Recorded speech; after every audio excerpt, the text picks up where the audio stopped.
ഇത് ചൊവ്വാഴ്ച സ്കൂളിൽ പോയി വന്നതാണ് കേട്ടോ. ഭയങ്കര തലവേദന, മൈഗ്രെയിൻ വന്നാൽ ഇങ്ങനെയാണ് കേട്ടോ. വിളിക്കാത്ത അതിഥിയെ പോലെ അതെപ്പോഴാണ് വരികയെന്ന് നമുക്ക് തന്നെ അറിയില്ല. വന്നു കഴിഞ്ഞാലുണ്ടല്ലോ നമുക്ക് തീരെ വയ്യാണ്ടാവും കേട്ടോ. അങ്ങനെ അച്ചുമോൻ എനിക്ക് തലയിലൊരു തുണിയൊക്കെ വരിഞ്ഞ് കെട്ടി മരുന്നൊക്കെ തന്ന് കുറേ നേരം ഞാൻ അവിടെ കിടന്നിട്ടത്. പിറ്റേ ദിവസം രാവിലെയാണ് കേട്ടോ കുളിയൊക്കെ കഴിഞ്ഞ് വന്ന് ഞാൻ കണ്ണൊക്കെ നോക്കുകയാണ്. കാരണം ഇത് വന്നു കഴിഞ്ഞാൽ നമ്മുടെ മുഖമൊക്കെ ആകെ മാറുകയും അങ്ങനെ രാവിലെ തന്നെ ഉപ്പുമാവ് ഉണ്ടാക്കിയിട്ടുണ്ട്. ഇത് ഞാൻ പരിപ്പും മുട്ടയും കൂടി ഉപ്പേരി വെച്ചതാണ് കേട്ടോ.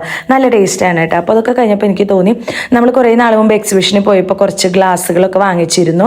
അപ്പോൾ ഞാൻ അതൊക്കെ എടുത്ത് ഒന്ന് വെക്കാമെന്ന് വിചാരിച്ചു കേട്ടോ. ഞാൻ എക്സിബിഷനിൽ പോയ ബാക്കിയുള്ള സംഭവങ്ങളൊന്നും മേടിക്കില്ല കേട്ടോ. ആകെ കൂടി വാങ്ങിക്കുന്നത് ഈ ഗ്ലാസും ഭരണിയും അങ്ങനെയുള്ള സംഭവങ്ങളൊക്കെയാണ്. അങ്ങനെ ഇത് വാങ്ങിച്ചു വെച്ചിട്ട് കുറച്ച് ദിവസമായല്ലോ. അപ്പോൾ എന്തായാലും ഇന്ന് എടുക്കാമെന്ന് വിചാരിച്ചു.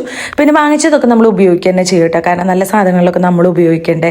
അങ്ങനെ കുറേ എടുത്ത് വെച്ചിട്ട് എന്താ കാര്യം. അങ്ങനെ എല്ലാം ഗ്ലാസും ഈ ഒരു ഗ്ലാസ് 5 എണ്ണമാണ് മേടിച്ചത് കേട്ടോ. നമ്മൾ 5 പേർക്ക്. പിന്നെ ഈ മഗ് 2 എണ്ണേ വാങ്ങിച്ചുള്ളൂ, ഈ മഗ് 2 എണ്ണ. അങ്ങനെ ഇതൊക്കെയാണ് നമ്മൾ മേടിച്ചത്. ഈ കബോർഡിൻ്റെ ഉള്ളിലൊക്കെ ഗ്ലാസ്സുകളാണ് കേട്ടോ. താഴെ പിന്നെ കണ്ടോ താഴെ ഇരിക്കുന്നുണ്ട് ഗ്ലാസ്സുകൾ. ഗ്ലാസ് എനിക്കൊരു ക്രേസാണ് കേസ്, എന്താണെന്നറിയില്ല. ഇതും അവിടെ നിന്ന് മേടിച്ചതാണ് കേട്ടോ. ഇതുപോലത്തെ സംഭവങ്ങൾ ഞാൻ ഇടയ്ക്കിടയ്ക്ക് വാങ്ങിക്കാറുണ്ട് കേട്ടോ. നമ്മുടെ പുകയ്ക്കുന്ന സംഭവം അങ്ങനെ അതിൽ പുകയ്ക്കാനുള്ള സാമ്പ്രാണിയും കിട്ടിയിട്ടുണ്ട്. അത് കത്തിച്ച് ഇതിൽ വെച്ചാൽ അടിപൊളിയാണ്. അങ്ങനെ ഞാൻ അതൊന്ന് കത്തിച്ച് വെക്കാമെന്ന് വിചാരിച്ചു. അപ്പോൾ നമുക്കൊരു പോസിറ്റീവ് ഫീൽ വരും കേട്ടോ. കുന്തിരിക്കോ സാമ്പ്രാണിയോ എന്തെങ്കിലുമൊക്കെ ഇങ്ങനെ വെച്ച് കഴിഞ്ഞാൽ നല്ല മണമായിരിക്കുമല്ലോ. അങ്ങനെ അപ്പോൾ തന്നെ ഞാൻ അതിൽ സാമ്പ്രാണി കത്തിച്ച് അടുക്കളയിൽ തന്നെ വെച്ചു കേട്ടോ. വേറൊരെണ്ണം ഞാൻ ഇന്നാൾ വാങ്ങിച്ചിട്ടുണ്ടായിരുന്നേ, അതും നമ്മുടെ കയ്യിലുണ്ട്. ഇത് ഞാൻ ഇടയ്ക്കിടയ്ക്ക് ഇങ്ങനെ മാറി മാറി വാങ്ങിക്കാറുണ്ട് കേട്ടോ.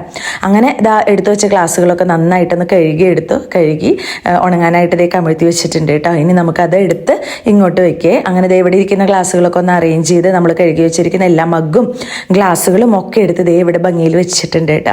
ഞാൻ പറഞ്ഞില്ല മുകളിലിരിക്കുന്ന കബോർഡിൻ്റെ ഉള്ളിൽ മുഴുവൻ ഗ്ലാസ്സുകളാണ് ഗൈസ്.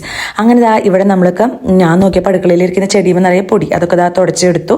അങ്ങനെ നമ്മുടെ ഓർബിസ് ഉണ്ടല്ലോ, ഓർബിസ് എന്നല്ലേ പറയാം അതിനെ, അതിലേക്ക് ഫ്ലവർ ഷേപ്പ് മേടിച്ചിട്ടുണ്ട് കേട്ടോ. അതൊക്കെ അതിലിട്ട് വെച്ചു.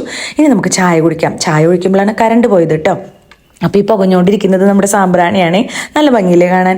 അങ്ങനെ നമ്മൾ പുതിയ മഗ്ഗിലെ ചായയൊക്കെ കുടിക്കാനായിട്ട് എപ്പോഴും പുതിയ ഗ്ലാസ്സിൽ കുടിക്കുമ്പോൾ ഒരു പ്രത്യേക ഫീലാണല്ലേ. അങ്ങനെ ഞാൻ കുറച്ച് ഉപ്പുമാവ് എടുത്തു. അതിലേക്ക് നമ്മുടെ പരിപ്പും മുട്ട ഉപ്പേരി വെച്ചിട്ടുണ്ടല്ലോ അതും കുറച്ചെടുത്ത് ഞാൻ കഴിക്കാതിരിക്കുമ്പോഴാണ് ശ്രീജേട്ടൻ വന്നത് കേട്ടോ. അങ്ങനെ ശ്രീജേട്ടൻ വന്നപ്പോൾ കയ്യിൽ സിപ്പപ്പ് ഉണ്ടായിരുന്നേ. അങ്ങനെ സിപ്പപ്പൊക്കെ മേടിച്ച് കുടിച്ച് എന്താ പറയുക അവിടെ എങ്ങനെ ഇരുന്നു കേട്ടോ. ശ്രീജേട്ടൻ എവിടേക്കോ പോകാനുണ്ട്, അപ്പോൾ അതുകൊണ്ടാണ് വന്നത്. അങ്ങനെ ഞാൻ സിപ്പപ്പൊക്കെ കഴിച്ച് രാവിലെ പണികളൊക്കെ കഴിച്ച് ഇങ്ങനെ ഇരിക്കുകയാണ്. പാറുമോള് ഇവിടെ ഇല്ല. പാറുമോള് ആൻറ്റിയുടെ വീട്ടിൽ പോയിരിക്കുകയാണ് കേട്ടോ. അച്ചുമോനും ക്ലാസ്സിൽ പോയിരിക്കുകയാണ്. അമ്മയും ഇല്ല അവിടെ.